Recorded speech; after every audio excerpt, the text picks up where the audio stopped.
This is a demonstration of problem M826A, preparing a flexible budget computing standard cost variances. Motion recliners manufactures leather recliners and uses flexible budgeting and a standard cost system. Motion allocates overhead based on yards of direct materials. The company's performance report includes the following selected data, and the problem gives us the static budget for 1,000 recliners using standard cost, and then it gives us the actual amounts for the 980 recliners that were actually produced. In the first requirement, the problem asks us to prepare a flexible budget based on the actual number of recliners sold. So the first thing we're going to do is we're going to compute the budgeted amounts per unit, and then we're going to use those to do the flexible budget for the 980 actual recliners. So we know that our sales for all 1,000 recliners was in the static budget for $505,000. So when we divide that by 1,000, we get the unit price per the budget of $505,000. So for 980 recliners times that amount, our sales would have been $494,900. Now we're going to compute the variable manufacturing costs. So the direct materials per the static budget were $51,600, which when we divide that by 1,000 gives us $51.60 per recliner, and for 980 recliners, $50,568. Then our total direct labor was $102,000. When divided by 1,000 gives us $102 per recliner, and for 980 recliners would be $99,960. And then our total variable overhead was $31,200. And when we divide that by 1,000, we get $31.20 per recliner and $30,576 for 980. Then we would add to that our fixed overhead, which was given in the static budget as $60,600, and we would not change that for the flexible budget since it was fixed. Then when we add these amounts together, we get total cost of goods sold of $241,704, and when we subtract that from our sales, we get gross profit of $253,196. Now if we subtracted these variances, the flexible budget from the actual, we would get our total variance. So our total variance would be the difference between the actual cost and the flexible budget. But the problem has asked us, instead of just computing a total variance, we are going to compute the cost and efficiency variances for motion recliners. So in part 2, it asks us to compute the cost variance and the efficiency variance for direct materials and for direct labor, and for manufacturing overhead to compute the variable overhead cost variance, variable overhead efficiency variance, fixed overhead cost, and fixed overhead volume variance. So using the information that they have given us, we're going to first start out with the direct materials cost variance. So the actual cost per yard for the materials that were purchased was $8.40 a yard. The standard cost that they had used in the static budget was $8.60 a yard.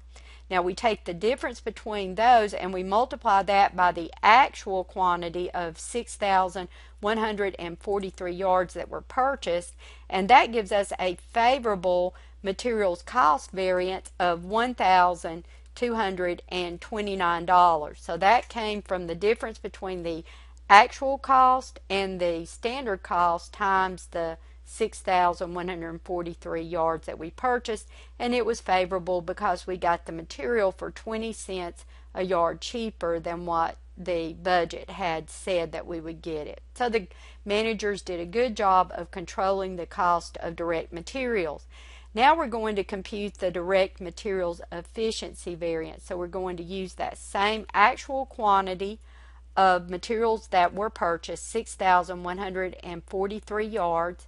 And then we're going to subtract from that the standard quantity that should have been used based on the static budget for 980 recliners. So if you notice, the static budget said we would use 6,000 yards of material to produce 1,000 recliners. So that's 6 yards per recliner. If we produced 980 recliners, then that means we would have a standard quantity of 5,880 yards. Now we take the difference between the actual yards and the standard number of yards, and we multiply that by the standard cost, which was $8.60, and that gives us a $2,262 unfavorable efficiency variance, and we'll see why. We actually used more yards of material to make 980 recliners than what the standard amount said that we should have. So we probably didn't do as good a job of controlling the amount of materials that we used to make the recliners. We may have wasted some of the materials. The next thing we're going to compute is the direct labor cost variance. So according to the problem, we paid $10.30 per hour, and our standard cost was supposed to be $10.20 per hour, and there was a total of 9,600 hours actually worked. So now we see that we had an unfavorable direct labor cost variance because our labor actually cost us 10 cents more per hour than the budget said it should have. So when we multiply that 10 cents times the 9,600 hours that were actually worked, we got an unfavorable labor cost variance. So maybe did not control the cost of our labor quite as well as we could have. Next, we're going to compute the direct labor efficiency variance. So we take the actual number of hours worked, which was 9,600, and we're going to subtract the standard quantity that should have been worked. So again, looking at the static budget, we see 10,000 direct labor hours were allocated to make 1,000 recliners. So that means each recliner should have taken 10 hours to make. So if we actually made 980 recliners, then the standard quantity would have been 9,800 hours for 980. So we take that difference between the actual quantity and the standard quantity, and we multiply that by the standard cost, which was $10.20. And now we see we have a direct labor efficiency variance that was favorable. And the reason why is it took us 200 less hours to make 980 recliners than we would have thought that it would have taken. So 200 times $10.20 is where the $2,040 came from.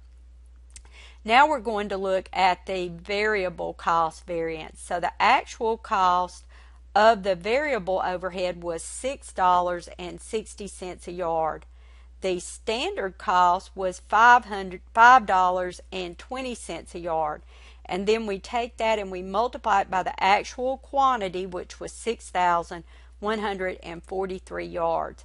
And we had an $8,600 unfavorable cost variance. And we can see that there is a good bit of difference, 60 cents per yard difference in the actual cost for variable overhead and the standard cost. So did not do a good job at all on controlling the variable overhead cost. Now we're going to look at the variable overhead efficiency variance. So again, we're going to take the actual quantity, 6,143 yards, and we're going to subtract from that standard quantity that we calculated before, 5,880, and then we're going to multiply that by our standard cost for variable overhead, and that gives us a $1,368 unfavorable efficiency variance. And again, it's because we used more yards to make these 980 recliners than the budget, the flexible budget, would have allocated to do that job. So that exceeded it by 263 yards. Now we're going to look at our fixed overhead cost variance. So our actual fixed overhead that we incurred was $62,600, and our budgeted fixed overhead was $60,600. So our cost variance for fixed overhead was a $2,000 unfavorable variance. So somehow we went over on our fixed overhead by that $2,000 above what we had budgeted. Now we're going to look at our volume variance. So we had budgeted $60,600 of fixed overhead, and then we're going to see that we actually allocated $59,388. So why was that? It's because we didn't produce as many recliners. So if we go back and we look at the 60,600 divided by the 6,000 yards, it would have been $10.10 per yard. And when we multiply that by the actual number of yards that we used to produce the 980 recliners, it gives us $59,388 that was actually allocated. So that would have been an unfavorable volume variance, and it's because we did not produce as many recliners as we had thought. We had budgeted for 1,000, but we only actually produced 980. So that was the reason why the allocated amount of overhead was less than the budgeted amount. And in the fourth part, it asks us to describe how Morton's managers can benefit from the standard cost system. So there's a lot of different ways that the managers can benefit from standard costing. It helps to prepare the master budget and set target levels of performance using that flexible budget, as we saw. And it sets those performance standards, helps set sales prices for products, and it also decreases the accounting cost because you know exactly how much you're going to be charging to work in process. And that is a conclusion of the demonstration for problem M8 26A.